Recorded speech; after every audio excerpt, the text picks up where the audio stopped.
Hearing loss is very common. Actually, 1 in 7 individuals have hearing loss in the U.S., and about 50 million people on average have hearing loss in the U.S. It increases with age, but still children, about 12% of children have hearing loss. Over the age of 70, about 65% of the population will have hearing loss. Some of the very common causes of hearing loss can include noise, and noise exposure is one of the more common reasons. So some of the professions that are associated with hearing loss, and some of them you might not even think of, but if you're a beautician and you're using blow dryers all day long, you can incur damage. Some people might work in an environment and do okay, and then others will have an increased susceptibility to hearing loss. So musicians, factory workers, preschool teacher that's in a very loud classroom, someone that drives loud trucks all day long, a dentist that maybe uses a dental drill could also be a common cause of noise exposure, and also professions that can contribute to hearing loss. Also heredity. About 50% of hearing loss is hereditary. Even your susceptibility to noise is hereditary. So some people have steel ears. They're able to withstand lots of noise. Some people have paper ears. And so very small amounts of noise can cause hearing loss. Medications can cause hearing loss. NSAIDs is, one of the causes of hearing loss. Chemotherapy drugs can also cause hearing loss. And viral infections of the ear can also cause hearing loss. But there are many, many medical issues as well as medications and treatments that can actually contribute to the hearing loss. Some early signs of hearing loss, you might notice that things are muffled, you're not hearing everything when people turn their back to you, or they speak a little bit softly. When you're in a crowded environment, you just feel like you can't follow the conversations, you miss the punchlines, as that a lot of times family members will notice it before you do. And another early sign would be tinnitus or tinnitus. Tinnitus is the perception of sound, and it can be humming or buzzing, or it can be ringing. It can sound like power lines. It can actually be music. Some people have musical tinnitus, and that doesn't mean that there's anything wrong with them. It's just another form of tinnitus. And approximately 10 to 15% of the population will have tinnitus. It's very common. 2 to 3% will have annoying tinnitus, and there's some new treatments out there. One of the main treatments that we work with is sound therapy, and then we also work with amplification, because approximately 2/3 of the people that have tinnitus will get some benefit just by utilizing hearing aids or some type of amplified sound. 90% of the people that I see that have tinnitus also will have hearing loss. So that's an early precursor or an early sign of actually having hearing loss. Another cause of hearing loss can be a conductive hearing loss. So a conductive hearing loss means that the sound is traveling through the ear canal itself, but it's being obstructed either in the canal or behind the eardrum in that middle ear space. So causes of conductive hearing loss would be middle ear infections, which are common in children, but they're also common in people over, the age of 65 or 75. So we still see it in a lot of people of all ages. Earwax is another common cause of hearing loss, and that can also cause tinnitus too. People often wonder what hearing loss sounds like. When you have hearing loss, things are muffled. It just kind of like the Peanuts gang and the wah, wah, wah, wah, wah. You can hear people talking, but you just don't get the gist of what they're saying. Besides the person that might notice that they're having hearing difficulties, it also affects family members, and it can affect friends. It can also affect you in a work environment as well. It can cause frustration. There can be some reduction in social activities, and some people will withdraw and not go to activities. They also reduce their contact with others. Because of that, it can also put up a wall between the family members.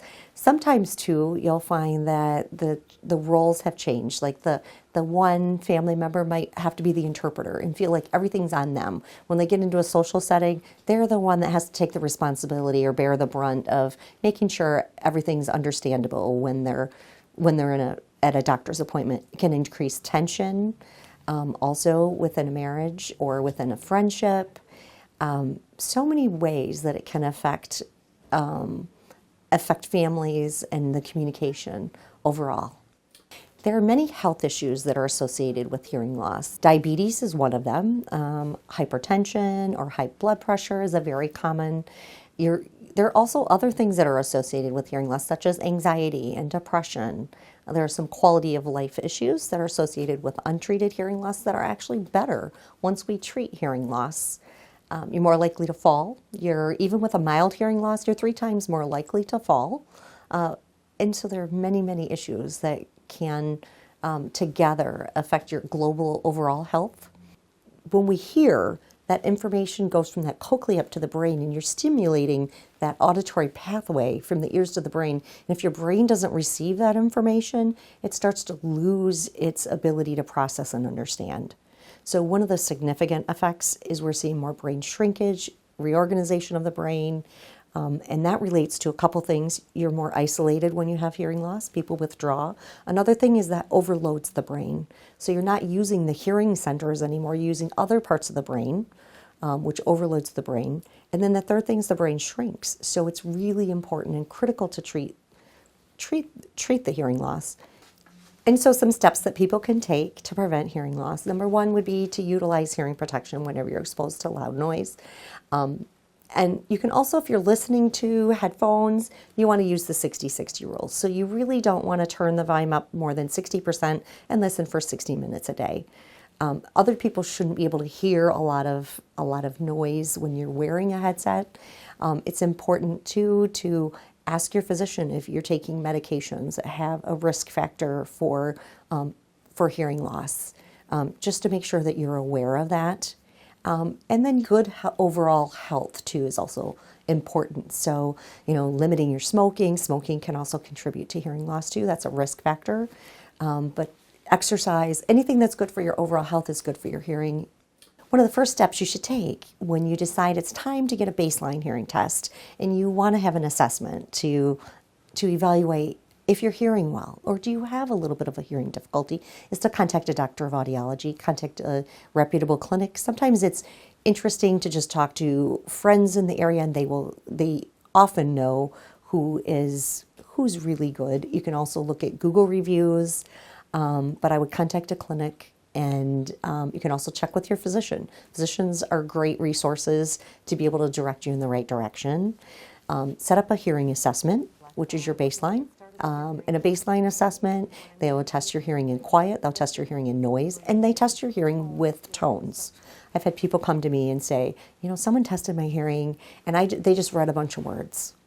That is not a comprehensive hearing test. You should be listening for tones, the softest tones that you hear, in quiet and you can listen to words in quiet and in noise, and give you a really good picture, explain what's going on and how to help you if you're encountering some difficulties. They can do middle ear testing where they're checking to see if you have infection or fluid or any wax in the ear canal. I'm just checking to make sure that ear looks nice and healthy and pearly gray and there isn't any extra wax in there. If you're seeking treatment, you had an assessment and they identified that you had hearing loss and you're ready to look at some treatment options. So you're missing some of the softer consonant sounds here, these consonant sounds here, and then the very soft high frequency consonant sounds here, the sibilants. So first thing to know is that you'll meet with someone and discuss different types and features of hearing aids. And so every hearing aid has microphones in it. It has 2 microphones on the top, has an amplifier, and then it has a receiver. And then there's a battery in here, and the battery is rechargeable. Also, there's a button on the back that allows you to adjust the hearing aids so you can turn them up and down.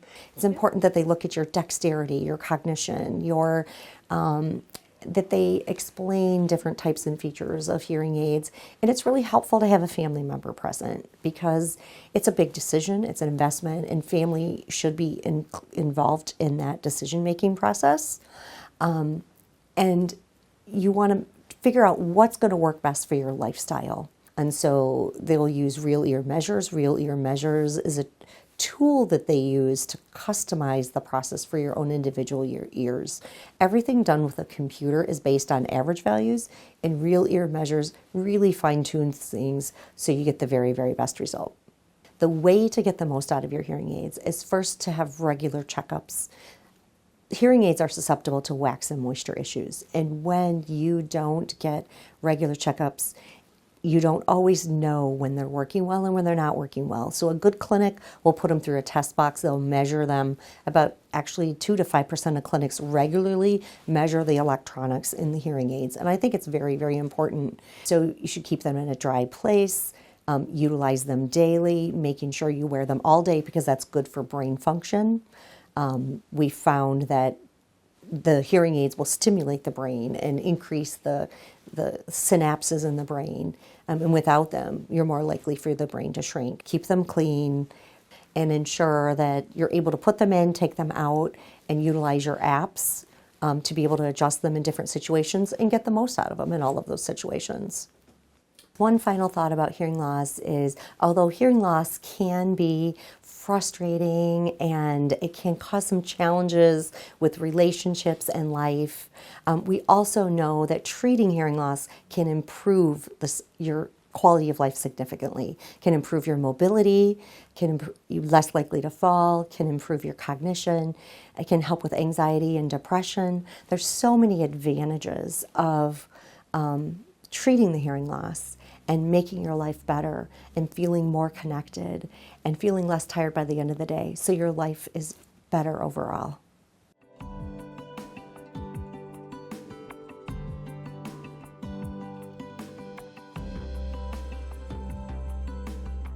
Thanks for watching. If you enjoyed this video, please like, share, and subscribe. And make sure to click that bell icon to stay notified when we upload new content.